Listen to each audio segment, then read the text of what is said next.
सो हम एक वचन को पढ़ेंगे, इफिसियो उसका 1 अध्याय उसके 15 पद से हम पढ़ेंगे। यहाँ बाइबल कहता है, इस कारण मैं भी उस विश्वास का समाचार सुनकर जो तुम लोगों में प्रभु यीशु पर है और सब पवित्र लोगों पर प्रकट है, तुम्हारे लिए धन्यवाद करना नहीं छोड़ता और अपनी प्रार्थनाओं में तुम्हें स्मरण किया करता हूं कि हमारे प्रभु यीशु मसीह का परमेश्वर जो महिमा का पिता है तुम्हें अपनी पहचान में ज्ञान और प्रकाश की आत्मा दे। 18 पद, तुम्हारे मन की आंखें ज्योतिर्मय हो कि तुम जान लो कि उसकी बुलाहट की आशा क्या है और पवित्र लोगों में उसकी मिरास की महिमा का धन कैसा है। आमीन। देखिए 15 पद कहता है, इस कारण मैं भी उस विश्वास का समाचार सुनकर जो तुम लोगों में प्रभु पर है और सब पवित्र लोगों पर प्रकट है, तुम्हारे लिए धन्यवाद करना नहीं छोड़ता, अपनी प्रार्थनाओं में तुम्हें स्मरण किया करता हूं। ये पौलुस अपनी कलीसिया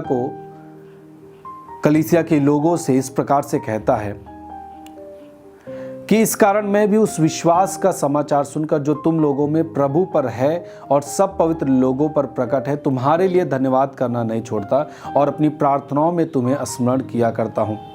ये एक अपने विश्वासियों के लिए, एक पास्टर जो पौलुस था, वो अपने चर्च के विश्वासियों के लिए कहता है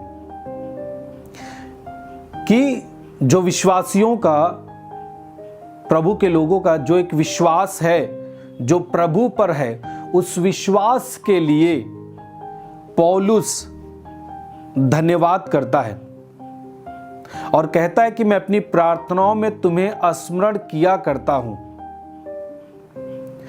किस लिए स्मरण करता है? ध्यान से सुनिएगा।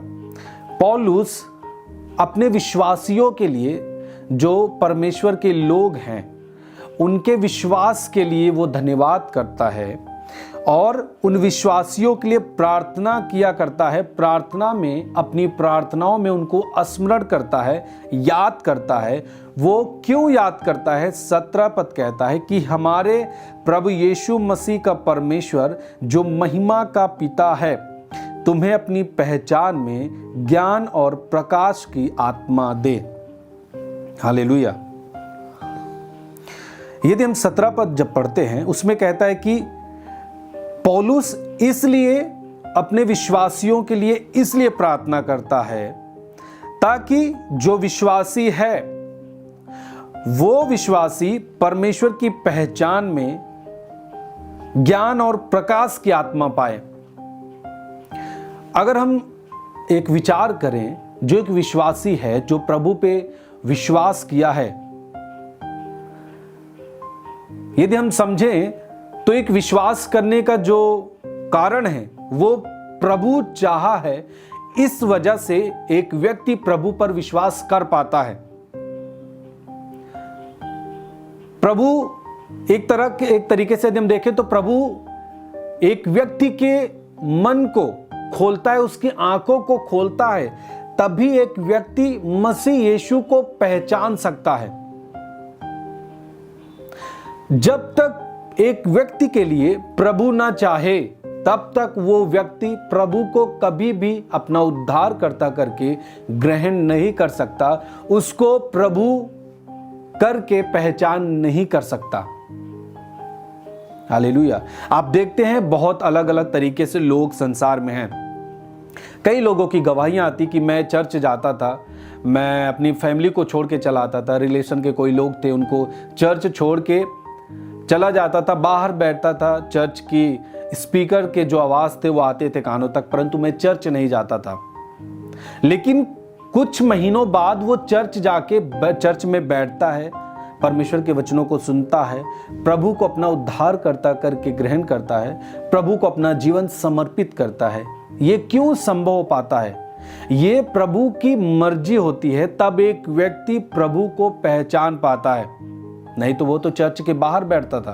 परंतु आज क्या है कि वो जो चर्च के अंदर बैठ रहा है, ये कारण ये है कि परमेश्वर ने उसकी आंखों को खोल दिया कि वो अपने उद्धारकर्ता को पहचान सकता है और पहचान पा रहा है।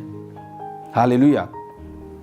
जब एक व्यक्ति, उसकी आंखें खुली, उसने प्रभु को पहचाना, उसने अपने जीवन में छुटकारा पाया, पापों की क्षमा को प्राप्त किया और अब उसके जीवन का प्रभु यीशु है, यीशु उसके जीवन का उद्धार करता है, तब फिर पौलुस ये क्यों प्रार्थना करता है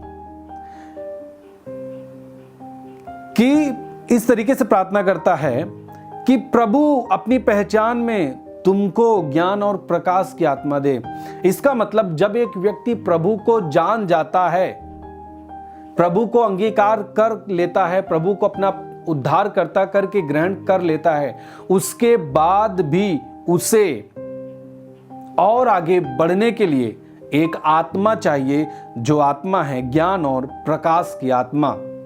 इसीलिए पौलुस अपने विश्वासियों के लिए प्रार्थना करता है, धन्यवाद करता है जो उन्होंने विश्वास किया प्रभु पे, उस विश्वास के लिए धन्यवाद करता है। परंतु उसके साथ साथ वो प्रार्थना करता है कि एक व्यक्ति जो प्रभु में अभी विश्वास में है, वो परमेश्वर की पहचान में ज्ञान और प्रकाश की आत्मा को पाए। हालेलुया। देखिए, यदि ये इंपॉर्टेंट ना होता, ये महत्वपूर्ण ना होता ये बात, तो पौलुस इस बात का उल्लेख अपनी पुस्तक में नहीं करता।